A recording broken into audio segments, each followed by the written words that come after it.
You guys really do seem to appreciate these ghost stories, so I'm going to give you another one from back in 2017. And this story is about the time that I visited this house for the very first time.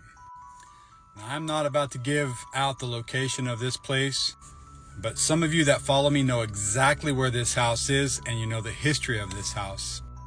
So to respect this property and the homeowner that owns this place now, please refrain from commenting the house location below.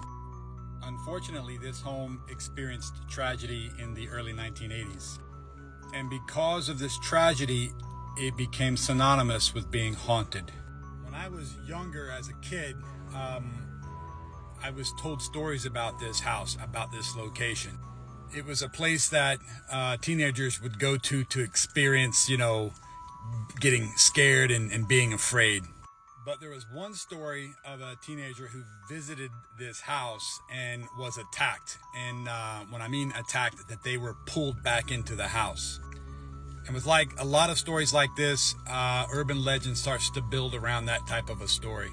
Now, the issue with this home is that the tragedy was so bad that, and again, this was around or close to the time that the Amityville horror tragedy happened, that a lot of this information of what happened in this home was suppressed by the local media in this area, which only attributed to the legend and the lore around this particular home. So back in 2017, I had the opportunity to come and investigate this property. And by that time, I had about 10 years of paranormal investigation under my belt. So in my brain, I'm seasoned. I can go in and investigate this place and go in with a skeptical mind and determine whether it is or it isn't. I will say this, the minute that I stepped onto this property, things started to go a little sideways.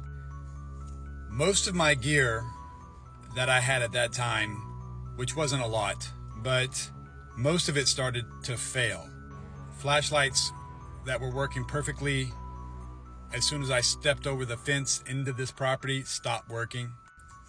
Very rudimentary EMF detectors that I had at that time were just bouncing all over the place to a point where I thought that they were just malfunctioning.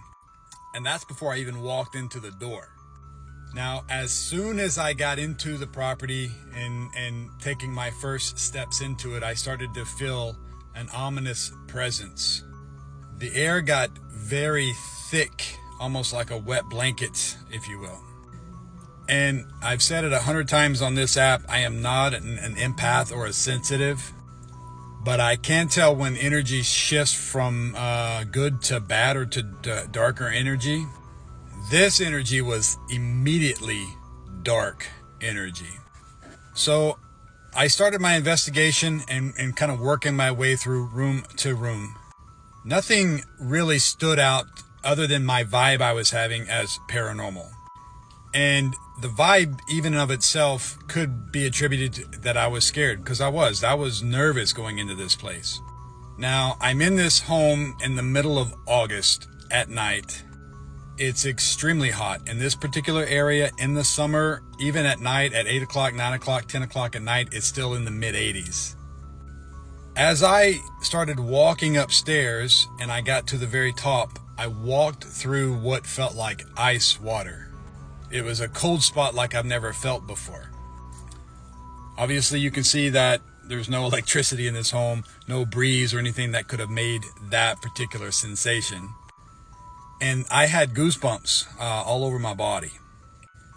As I started walking deeper into the home, up into this room to the front where they say they've seen shadow people, shadow figures, it did seem to get really dark and even more heavier in that particular space. And in my gut, I had that fight or flight type of feeling. I needed to either stand and face this, whatever it was, or get the hell out of there.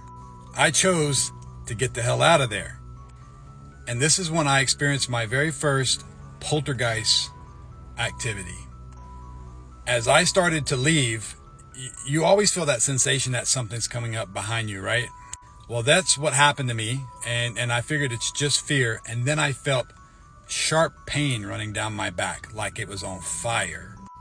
Now I ran down the stairs, I ran through the front, and I truly felt like I was in some serious danger.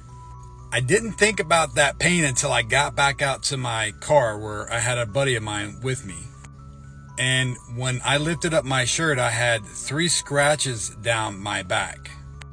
And I will say this, when I felt those scratches, I felt something tug on my shirt, like the bottom. Now I didn't catch my shirt on anything. There wasn't a rip or anything like that. But when I got down there and I lifted my shirt up, there was 3, I would say there were about 6 to 7 inches scratch marks down the back side of my back. And later that night, I felt like that something was still with me. Now, I've spoken on this app before about the time that I did have an attachment, and it's not fun. I don't know if this was an attachment here, but I felt like I may have been marked. Now, the tragedy of this home is that this father took the life of his 2 children because him and his wife were splitting up. Now, I have read that he also took the wife's life as well, but I've also read that he just took the children's life and his own life. So I don't know if it was the father that I ran into that night, or if it was whatever stays in this property that may have influenced the father to do what he did. But whatever resides in this particular home is very dark, and I would say, I don't want to say demonic, but very evil. So if you guys do figure out where this house is located, please heed my warning. Do not go into this property. It's not safe. Plus, the property is posted. You may get in a lot of trouble. Who knows? The owner may come out and shoot you with buckshot. I don't know. So don't go into this place. But I'm really curious to hear what your thoughts are. If you think that whatever resides here is the father, or something that may have been there before humans were ever there. And as always, I thank you so very much for watching, and you guys have a great day. Goodbye.